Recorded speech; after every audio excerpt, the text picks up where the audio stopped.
గచ్చింతరం లేక కన్నీటితోటి పెళ్లి కొప్పుకున్నాను. నా జీవితాన్ని నరకం చేసుకున్నాను. నరకం? కనీసం నువ్వైనా సుఖంగా లేవా? సుఖం ఇదిగోనమ్మా డబ్బు, 1000 రూపాయలు ఇంటి ఖర్చులు గురించి.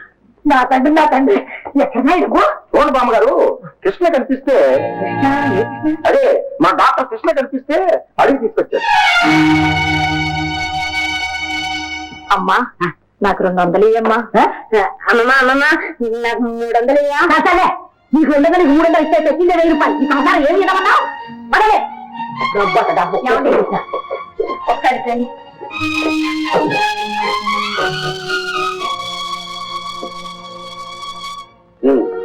ఏమిటి? ఎక్కడుంది మీకు ఆ డబ్బు? డాక్టర్ కృష్ణ కనిపిస్తే అడిగి తీసుకొచ్చారు. ఎంత పని చేశారండి. తిండి లేకపోతే మాకు కావచ్చు, అంతేగాని పరే మనిషి దగ్గరికి యాత్రికి వెళ్తానా? ఇందులో పరాయి ఉంది, యాతన ఉంది. అతను మనకు తెలుసున్నవాడు కాబట్టి అప్పు తీసుకొచ్చాను. ఇందులో తప్పే ఉంది. ఎలా చెప్పనండి? ఏమని చెప్తే అర్థం అవుతుందండి. చేయి చాచి అడగడానికి ఈ మహాపత్మంలో అతనే దొరికాడు మీకు. ఏమండి, ఇంకెప్పుడు ఇంత దౌర్భాగ్యానికి దిగజారని మాట ఇవ్వండి. ఈ కాస్త విషయానికి నువ్వు ఇంత బాధపడతామని నాకేం తెలుసు? ఎప్పుడు ఇంతే. డబ్బు తేకపోతే రాలేదంటారు, తెచ్చి ఎందుకు తెచ్చామంటారు. నేను ఎలా తెచ్చాను?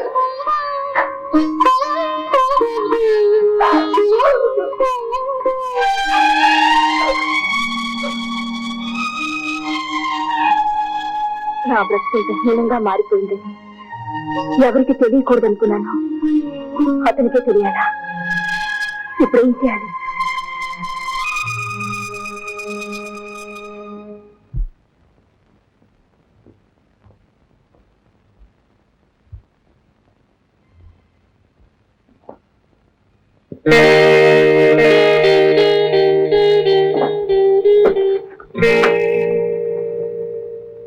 అందులో కొంచెం డబ్బు ఉంది, తీసుకెళ్ళి. నేను నీకు బాకీ ఉన్న మాట నిజమే, కానీ పూర్తిగా ఇచ్చుకునే శక్తి ప్రస్తుతానికి నాకు లేదు. సంపాదించిన తర్వాత ఇస్తాను. కానీ ఒక్క మాట రాదు, నీకు అంతగా అవసరమైతే నీ భర్తను పంపు. నువ్వు మాత్రం రావద్దు. నువ్వు కనిపించినప్పుడల్లా పాత జ్ఞాపకాలను దహించి వేస్తున్నాను. ఇంకా అను కృష్ణ, నీ గుమ్ముల్లోకి నువ్వు పిలవకుండానే వచ్చానుగా. ఎన్ని అనాలనుకున్నావో అన్ని అను. నన్ను బాధ పెట్టడమే నీకు ఆనందమైతే అలాగే. కానీ ఆనందం? నాలో లేనిపోని ఆశలు రేపి వాటిని కాలు రాసి నన్ను ఒక తోలు బొమ్మను చేసి నీ ఇష్టం వచ్చినట్టు ఆడించి నన్ను నీ నరకంలోకి చూసి నీ బ్రతుకు నువ్వు సుఖంగా బ్రతుకున్నావు.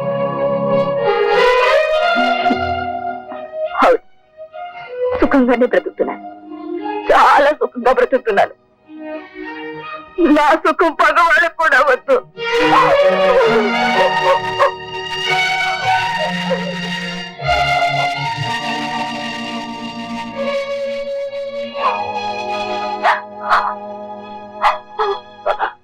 ఏమిటి?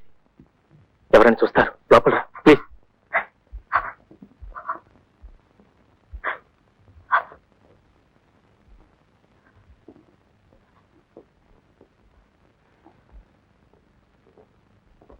రాధా, ఒక్క మాట చెప్పు, నన్ను ఎందుకలా మోసం చేసావు?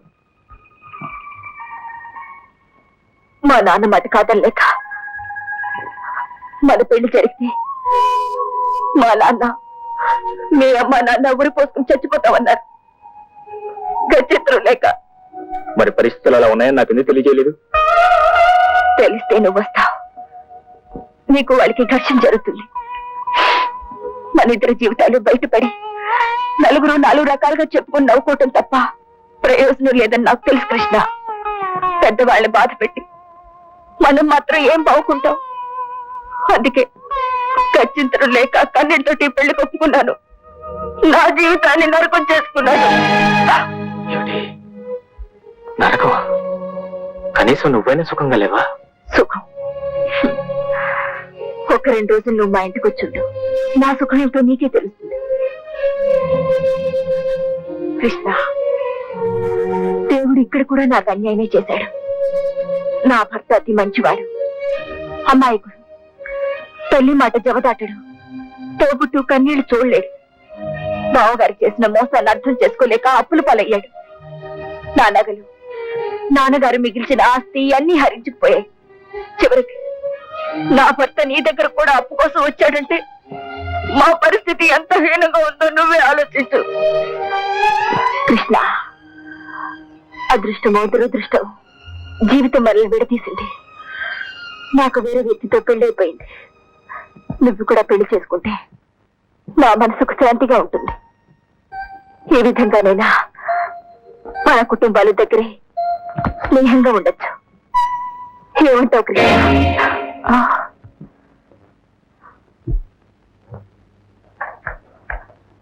గోవింద్ గారి హోటల్లో మిఠాయి వెన్న పప్పులో ఉంటుంది.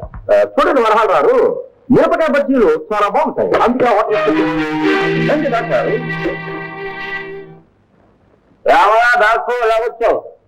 మేమంతా తెగుళ్ళు ఏమి లేకుండా కులాసాగానే ఉన్నా. మీరు కులాసాగానే ఉన్నారు, కానీ మీ కారణంగా కళకళలాడుతూ ఉండాల్సిన ఒక మనిషి కృషించిపోతున్నదని మీకు తెలుసా? ఎవరి గురించి నువ్వు చెప్పేది? ఐశ్వర్యంలో పుట్టి కష్టం కన్నీరు తెలియని అమాయకురాలు రాత గురించి. ఓహో, దానికే మాయరం వచ్చింది. నీకు చెప్పలా ఉందిగా. దుర్గమ్మ గారు, ఏమీ తెలియనట్టు మాట్లాడకండి. చిన్నప్పుడే తల్లిని పోగొట్టుకుని ఆ ప్రేమను అత్తవారింతో పొందాలని ఎంతో ఆశతో వచ్చిన ఆమెకు మీరు అందించింది ఆవేదన, అశాంతి. అంతే, ఆమె ఆస్తి పస్తులను తగలేసి ఆమె మధ్య పత్తున చలాల్సిన మీ సిగ్గు లేదు. అతను అతను వచ్చి కూర్చు కూర్చుంటా బయటకు ఇస్తా ఏమయ్యా, ఈ ఇంటి కోడలు మంచి చెడు చూసుకోవలసిన మొగుడు అతను, కష్ట సుఖాలు కనుక్కోవలసిన అత్తగారు ఆవిడ, మిగతా విషయాలు చూసుకోవలసిన బంధువులు మేము. ఇంతమంది ఉండగా ఈ ఇంటి విషయాల్లో తలగొచ్చడానికి నువ్వెవడమయ్యా? అయినా ఆవిడ మీద జాలి సానుభూతి ఈయనకెందుకట? ఎందుక మనిషి నేనది, వారి ఇంటి నేడన్న ప్రతి వారి తిండి తిన్న విశ్వాసం ఉన్నది. అయితే మటుకు ఎంగిలి మెతుకులు తినే ప్రతి కుక్కకి ఎగిరిపడే తాహత ఎక్కడ? ఎంగిలి మెతుకు తినే కుక్క నువ్వు అత్తవారింట్లో చేరి పంది కుక్కలు అప్పటి తింటూ.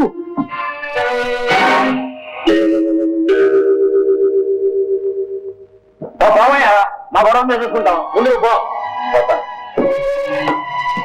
కానీ ఒక్క విషయం, నట్టింట్లో మహాలక్ష్మి తిరగవలసిన కోణం లోకదేవతల మార్చిన వాళ్ళు ఎవరు సుఖపడరు, ఎవరికి శుభం కాదు.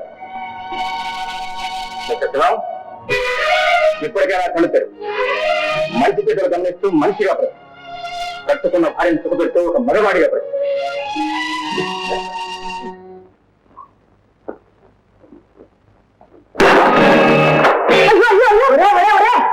వాడెవడో మొగాళ్ళ బతకమన్నాడని అదేమిటో వ్యాధి పలకడతావు? మరేం చేయాలి? అసలు ఎవరిని ఏమన్నారో నాకేం అర్థం కావట్లేదు. అందరూ తెలుగుతున్న వాళ్ళే. అసలు నేనయ్యా తీసుకోండి అని చెప్పి కోపం వచ్చా. ఇప్పుడు ఇల్లు ఎలా గడుస్తుంది? ఎవరు పోషిస్తారు? నేను నువ్వా? తుఫాన్లో చిక్కుకున్న నావుకి ఎవరో ఒకరు చుక్కాని పట్టాలిగా. అందుకు నువ్వేం చేస్తావు? నేను డాన్స్ చేస్తాను. ప్రోగ్రామ్స్ ఇచ్చి కుటుంబాన్ని నేనే పోషిస్తాను. ఏమిటమ్మా, నువ్వు డాన్స్ చేస్తావా? ఈ ఇంటి పరువు మర్యాదలు ఏం కావాలి? కలెక్టర్ గారు కోడలు స్టేజ్ ఎక్కి ముందు మీరే డాన్స్ ఆపండి. ఆడపిల్లలు ఉద్యోగాలు చేయగలిగింది డాన్స్ చేస్తే తప్పేమిట? చూడండి బామ్మారు, ఈ రోజుల్లో మళ్ళాంటి హై ఫ్యామిలీస్ లో ఉన్న పిల్లలే డాన్స్ చేస్తున్నారు. అందులో తప్పే లేదండి. సరే మీరు ఇంతమంది అవునంటున్నానే కాదంటే మాత్రం ఏం బాగుంటుంది చెప్పండి. అలాగే అది సరే, డాన్స్ ప్రోగ్రామ్ ఏర్పాటు చేయాలంటే హాలతి కట్టాలి, పబ్లిసిటీ ఇవ్వాలి. దీనికి డబ్బేది? చూడండి వరరావు గారు, డబ్బు పేరు వినడం తోటే డబ్బుతోని పక్షులు ఎలా పారిపోయినా చూశారు. రేపు ఎప్పుడైనా చచ్చిపోతే సొమ్ము లేదని శ్రాద్ధ కర్మలు సరిగ్గా చేయించరేమో అని ఈ కాస్త డబ్బు దాచాను. అంతేగాని డబ్బు లేవయ్యా నాకు. అవునవును. ఏమండో అమ్మాయి పెళ్లికి అవసరం ఉంటుందేమోనని అడప డబ్బా పెట్టుకుంటే పోగేశాను. మీరు ఇంకేమైనా అనుకుంటారేమో. ఇదిగో నా మీద తెచ్చుకొచ్చాను. Very good. ఏమ్మా? అమ్మా ఇదిగో అందరికీ చెప్తున్నాను, ఇందులో ఉన్న వస్తువులు ఎక్కడిది ఎలా వచ్చిందని మాత్రం అడగకూడదు. అలా అయితేనే ఇస్తా. ఎవ్వరు అడగరు.